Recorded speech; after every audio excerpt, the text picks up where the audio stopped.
আমি খুবই আশাবাদী। আমার কাছে মনে হয় যে আমি বেড়াতে আসিনি। আমি অবশ্যই চাইবো যে ভালো, ভালো সিনেমা করতে, ভালো, ভালো চরিত্রে কাজ করতে এবং সিনেমার ক্ষেত্রে যদি আ মানে আমি বলি আমার কাছে মনে হয় এটা খুবই ভালো একটা প্ল্যাটফর্ম আর্টিস্ট হিসাবে নিজের আ পারফরম্যান্স দেখানোর। কারণ নাটকে তো আমাদের আসলে খুবই একটা টাইম কনস্ট্রেইন্ট থাকে। আমরা হয়তো একটা নাটক ২ দিনে, ৩ দিনে কিংবা অনেক বড় বাজেটের হলে মেক্সিমাম হয়তো ৫-৭ দিনে আ করি। কিন্তু নাটকে আমি একটা লম্বা সময় পাচ্ছি নিজেকে প্রিপেয়ার করতে, সেই সাথে শুটিং এর একটা লম্বা সময় পাচ্ছি ওই ক্যারেক্টারটাকে ডেভেলপ করতে। সো পারফর্মার হিসেবে আমার কাছে মনে হয় এটা খুবই ভালো একটা প্ল্যাটফর্ম এবং আমি চাইবো ভবিষ্যতে আরো ভালো, ভালো সিনেমায় কাজ করতে। ইচ্ছা ডেফিনিটলি আছে যে আম বছরে ২ টো হোক কিংবা যদি একটাও বেশ। হয়, একটা ভালো সিনেমা করার ইচ্ছা আছে। বাকিটা তো আসলে মানে দেখা যাবে ভবিষ্যতে কি হয়। বাট ইচ্ছা আচ্ছা। ডেফিনিটলি আছে।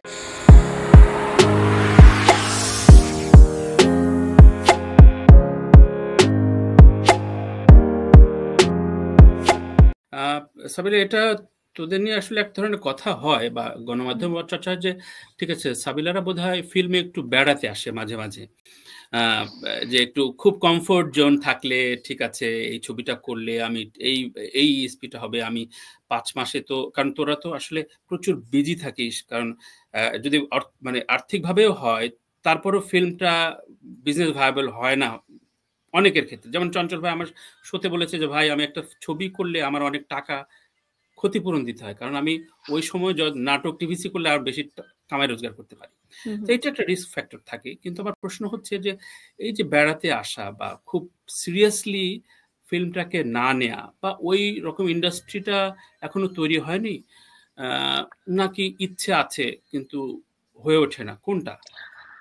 আমার তো আসলে এটা মানে বাণিজ্যিক মানে প্রথম সিনেমা। সো আমি আসলে মানে একদমই যদি মানে অনেস্টলি বলি, আমি লাস্ট ২ বছরে যেই ফিল্মের হাইপ দেখেছি বা ফিল্ম যেভাবে করে দর্শক এখন দেখছে হলে গিয়ে, আহ, অনেকে আছে যে মানে ঠিক করে রাখে যে এই দিন আমি এই সিনেমা দেখবো, এভাবে করে প্ল্যান করে রাখে ঈদের হলিডে গুলোতে কিভাবে ওনারা সেলিব্রেট করবেন। সো এটা দেখে আমি অ্যাজ আ পারফর্মার একটা মোটিভেশন পেয়েছি। আমার কাছে মনে হচ্ছে এখন আসলে সিনেমার জন্য খুবই ভালো একটা সময় এসেছে এবং ভবিষ্যতে আরো ভালো সময় আসবে যে যখন আরো ডিফারেন্ট ডিফারেন্ট গল্প হবে। সো আমি খুবই আশাবাদী। আমার কাছে মনে হয় যে আমি বেড়াতে আসিনি। আমি অবশ্যই চাইবো যে ভালো ভালো সিনেমা করতে, ভালো ভালো চরিত্রে কাজ করতে এবং সিনেমার ক্ষেত্রে যদি আহ মানে আমি বলি আমার কাছে মনে হয় এটা খুবই ভালো একটা প্ল্যাটফর্ম আর্টিস্ট হিসাবে নিজের পারফরমেন্স দেখানোর। কারণ নাটকে তো আমাদের আসলে খুবই একটা টাইম কনস্ট্রেন্ট থাকে। আমরা হয়তো একটা নাটক ২ দিনে, ৩ দিনে কিংবা অনেক বড় বাজেটের হলে ম্যাক্সিমাম হয়তো ৫-৭ দিনে করি। কিন্তু নাটকে আমি একটা লম্বা সময় পাচ্ছি নিজেকে প্রিপেয়ার করতে, সেই সাথে শুটিং এর একটা লম্বা সময় পাচ্ছি ওই ক্যারেক্টারটাকে ডেভেলপ করতে। সো পারফর্মার হিসেবে আমার কাছে মনে হয় এটা খুবই ভালো একটা প্ল্যাটফর্ম এবং আমি চাইবো ভবিষ্যতে আরো ভালো ভালো সিনেমায় কাজ করতে। তাহলে আজকে একটা বলে যাও যে বছরে অন্তত আমি 2টো ছবি করব বা একটা ছবি আসবে, এই না এই কমিটমেন্টটা আজকে থাকুক। না এটা মানে আমি আসলে যেটা মানে ফুল 100% কনফার্মেশন আমার হ্যাঁ, কাছে নেই, ওটার ব্যাপারে প্রমিস করতে চাই না। ইচ্ছা ডেফিনেটলি আছে যে আম, বছরে ২ টো হোক কিংবা যদি একটাও বেশ। হয়, একটা ভালো সিনেমা করার ইচ্ছা আছে। বাকিটা তো আসলে মানে দেখা যাবে ভবিষ্যতে কি হয়। বাট ইচ্ছা আচ্ছা, ডেফিনেটলি আছে। ডেফিনেটলি চাই এবং চাইবো সেটা। ফিল্মে যেটা সবচেয়ে বেশি নতুন এক্সপিরিয়েন্স করা হয় যে একদম অডিয়েন্স এক্সপিরিয়েন্স। আমরা অনেক সিনিয়র আর্টিস্টদের কাছ থেকে শুনি যে অনেকে আগে বোরকা পরে যেত পাশে দর্শকরা কি বলে এটা শোনার জন্য। সবকিছু এক্সপিরিয়েন্স নেওয়া হয়েছে শোবিজের, বাট এই এক্সপিরিয়েন্স নিশ্চয়ই তাণ্ডবের পর তৈরি হয়েছে। তো ওইটা কেমন, একদম ইন পার্সন যে হলে গিয়ে কোনো রকম গল্প আছে কিনা একটু যদি শেয়ার করতে। হ্যাঁ, আমি প্রথম ঈদের দিনই হলে গিয়ে আসলে সিনেমাটা দেখেছি এবং সিনেপ্লেক্সে দেখেছি। ফার্স্ট শোটাই দেখেছি যতদূর মনে পড়ছে এবং সাথে আমার সাথে জয়াপুও ছিল, সেই সাথে জেফার ছিল, এছাড়া রাফি এবং আমাদের প্রযোজনা প্রতিষ্ঠানের সবাই ছিল। সো আমার কাছে আসলে যেটা আপনি বলছিলেন যে অডিয়েন্স মানে প্রত্যেকটা সিনের মধ্যে যেভাবে রিয়াক্ট করছে, মানে লিচুর বাগানের সময় তারা মানে এনজয় করছে, এটা আমি একদম ফার্স্ট হ্যান্ড তো এই প্রথমবার দেখেছি। তো এটা সত্যি একটা দুর্দান্ত এক্সপিরিয়েন্স। এবং আম, আমার কাছে মনে হয় এক্সপিরিয়েন্সটা এমন যে আর্টিস্ট হিসেবে আমার কাছে মনে হয় এটা একটু বারবার নিতে পারলে কেমন হয়। এবং যদি আচ্ছা আমি চাইবো যে পরের সিনেমাটাতেও আমি যদি পারি যে আরো মানে আহ, এরকম যদি হয় যে সিঙ্গেল স্ক্রিনে গিয়ে আমি যদি জিনিসটা উপভোগ করতে পারি, সো আমার কাছে মনে হয় জিনিসটা আসলে বারবার ফিল করতে চাওয়ার মতো একটা ফিলিং। এবং আম, এইটা আমার মানে খুবই খুবই এক্সাইটিং এবং ইন্টারেস্টিং একটা এক্সপিরিয়েন্স ছিল। আচ্ছা আচ্ছা। তো এটা তো অনেক মাল্টিকাস্টিং একটা মুভি গেল। সো এর পরবর্তী ছবিতে বেসিক্যালি স্ক্রিপ্ট কিভাবে বাছাই করে সাবিলা? মানে এটা কি ঠিক আছে রায়হান রাফি সাথে বসছি তার মানে একটা আমার 50% অ্যাজাম্পশন হয়ে গেছে, আচ্ছা সাকিব আছে তাহলে ঠিক আছে করাই যায়, নাকি ঠিকঠাক মতো আমার সিকোয়েন্স গুলো দেখে আমার প্রেজেন্স আমার টোটাল বিষয়টার সাথে আমি কতটুকু ইনভলভ থাকতে পারবো, আমার কতটুকু লাভ ক্ষতি হবে, নাকি টাকা পয়সা, কোনটা আসলে একটা স্ক্রিপ্ট আসার পর কোনটা দেখে? আমি সবসময় আসলে স্ক্রিপ্টের ক্ষেত্রে যেটা আমার ফার্স্ট প্রায়োরিটি থাকে যে পুরো গল্পে আমার ক্যারেক্টারের ইম্প্যাক্টটা কিরকম, আচ্ছা আহ, বা আমার ক্যারেক্টারটার স্ক্রিন টাইমের থেকেও আমার কাছে ইয়ে থাকে যে ক্যারেক্টারটার সিগনিফিকেন্স কতটুকু, এই ক্যারেক্টারের কারণে আসলে কি কি ঘটনা ঘটছে বা এই ক্যারেক্টারের কারণে ঘটনা কিভাবে চেঞ্জ হচ্ছে, এটা আমার প্রথম একটা চিন্তা থাকে। এবং সেই সাথে অবশ্যই যদি মানে শাকিব খানের মতো একজন কো আর্টিস্ট যদি সাথে থাকে, আমার কাছে মনে হয় এটা ডেফিনেটলি আমার অ্যাজ এন আর্টিস্ট, এবং যেহেতু আমি মাত্র শুরু করেছি, এটা হুম ডেফিনেটলি অনেক বড় একটা পাওয়ার। কারণ আমি রাইট জানি যে উনি মানে 26 বছর ধরে এই সিনেমাতে কাজ মানে সিনেমাতে উনি কাজ করে গেছেন। সো ওনার থেকে আমি অনেক কিছু শিখতে পারবো। সো সেটা তো একটা থাকে। তবে হ্যাঁ, আমার মেইন চিন্তাটা থাকে যে আমি আসলে আমার ক্যারেক্টারটাকে কিভাবে মানে ক্যারেক্টারটার আসলে সিগনিফিকেন্স বা গুরুত্ব কতটুকু, এটা খুবই ইম্পর্টেন্ট। এবং সেই সাথে অবশ্যই ডিরেক্টর হোক কিংবা সিনেমাটা বা কাজটা আসলে কি পরিসরে হচ্ছে, সেটাও হুম। অবশ্যই একটা মানে চিন্তার মধ্যে থাকে। তাহলে এর আগে কতগুলো ছবিতে না করে তাণ্ডব করলো সাবিলা?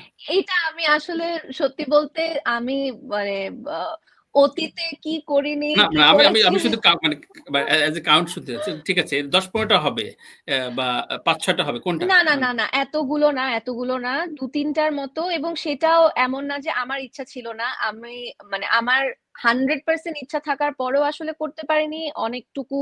আম, যেহেতু আমি আসলে লাস্ট 2 বছর 3 বছর আগ পর্যন্ত আমি কিন্তু পড়াশোনা এবং কাজটা একসাথে করতাম। তো হ্যাঁ, সেখানেও আমার একটা আসলে লিমিটেশন ছিল। এবং সেই সাথে একটা ভয়ও কাজ করতো যে আসলে বড় পর্দায় নিজেকে কিভাবে মানে কতটুকু দর্শক গ্রহণ করবে, সো ওই ভয় এবং লিমিটেশনের জায়গা থেকে আসলে করা হয়নি। বাট এরকম 2-3টা, অত বেশি না, 10-12টা, আমি ওই ওটা বলবো না। না কিন্তু একেবারেই শাকিব খান যদি না থাকতো, নতুন পরিচালক হতো, গল্প অনেক ভালো, হুম সেইভাবে হুম। কি আসলে সাবিলা নূরকে পাওয়া যায় বা কনফিডেন্ট থাকে তখন ওই কাজটা করার প্রতি? প্রোডাকশনটা কতটুকু ইম্পর্টেন্ট থাকে? আমি কিন্তু ভাইয়া নাটকে অনেক আম, নতুন পরিচালকের সাথে কাজ হ্যাঁ, করেছি। হ্যাঁ করেছো। এবং আমি মানে আমার অনেক কো আর্টিস্টের সাথে কাজ করা হয়েছে, মানে মোটামুটি সবার সাথেই আমার কাজ করা হয়েছে। হ্যাঁ, হয়তো এক দুজনের সাথে বেশি করা হয়েছে, বাকিদের সাথে কম করা হয়েছে, কিন্তু আমি সবার সাথেই কাজ করেছি। তো অবশ্যই গল্প ভালো হলে আহ, মানে কেন না, সেটা তো অবশ্যই গল্পর তো একটা পাওয়ার না আছে। কিন্তু মনে হয় যে ওই নতুন পরিচালকের অ্যাপিয়ারেন্স দেখে মনে হয় যে ও এই কাজটা করে তুলতে পারবে, ওয়ার্ক করবে কিনা, এরকম একটা ভয় থাকে না মানে? হ্যাঁ, একটা তো ভয় ডেফিনেটলি থাকে, কিন্তু আমার কাছে মনে হয় যদি নতুন পরিচালক হয়, সেই সাথে যদি আমি বলি যে মানে সাকিব ভাইয়ের মতো যদি মানে সাকিব ভাইয়া তো আসলে নতুন ডিরেক্টরদেরকে ঠিকই উনি ওই স্পেসটা দিয়েছেন। লাস্ট ঈদে যদি আমি বলি, মেহেদী হাসান হৃদয় অবশ্যই অনেকগুলো নাটককে ডিরেকশন দিয়ে এসে, but প্রথম সিনেমা তো উনি সাকিব ভাইয়ের সাথে করেছে। সো সাকিব ভাইয়ের মতো এত বড় একজন আর্টিস্ট যদি সাহস পায় বা যদি ওই সাহসটা দেয় একজন নতুন পরিচালককে, তাহলে আমরা তো অবশ্যই দিতে পারি। মানে আমরা তো আসলে কেউই না, তো আমরাও অবশ্য দিতে পারি। যে কেউ না যখন বললা, তখন একটু বলতে হয় যে ঠিক আছে, এত বড় ক্যানভাসের সাথে শাকিব খানের নায়িকা হিসেবে আসলে খুব কেন্দ্রীয় চরিত্র বলা হয় না নায়িকাদের। শাকিব খানের নায়িকাকে কখনোই কেন্দ্রীয় চরিত্র বলা হয় না। সো এটার একটা বড় ইয়ে থাকে কিনা যে না, নেক্সট ছবিতে আমি একদম ফ্রন্টাল থাকবো, বা আমার ওই রকম একটা ফিল্ম লাগবে। এটা ডিজাইন করা খুব খারাপ না, মানে এটা না না, একদমই না, একদমই না। এবং মানে একদমই খারাপ কিছু না, কিন্তু আমি ভাইয়া আসলে আর্টিস্ট হিসেবে মনে করি যে আমার যদি আসলে ওই মানে শক্তিটা থাকে, আমি 10 মিনিটেও আসলে হয়তো ক্যারেক্টারটাকে এমন একটা ক্যারেক্টার হিসেবে ডেভেলপ করতে পারবো যেটা মানুষের মনে থাকবে। তো এই এখন তো মাত্র শুরু করলাম, এখন অবশ্যই সিনিয়রদের একটা সাপোর্ট বা সিনিয়রদের একটা মানে গাইডেন্স তো লাগবেই। তো আমার কাছে মনে হয় যে মানে এই হিসাব করলে এইটা আমার জন্য খুবই মানে জরুরি ছিল আর কি, যে মানে সিনেমার কাজটা কিভাবে করে করব, বা সিনেমাটা আসলে। এবং একদমই সত্যি কথা যে আমি যখন অডিয়েন্স হিসেবে তাণ্ডব দেখেছি, আমি আসলে পুরোটা টাইম মানে শাকিব ভাইয়ের অ্যাক্টিং দেখছিলাম খালি। মানে এত দুর্দান্ত অ্যাক্টিং উনি করেছেন, মানে ভয়েস মডুলেশন থেকে শুরু করে উনি স্ক্রিনে যতবার এসেছেন আমি আসলে মানে ওনার অ্যাক্টিংটা দেখছিলাম। সো মানে এরকম একজন থাকলে আমার কাছে মনে হয় সিনেমা তো মানে ভালো করবেই আর কি। তো ওই গাইডেন্সটা আসলে আমার মনে হয় শুরুর দিকে আমার প্রয়োজন, আমি মনে করি আমার প্রয়োজন।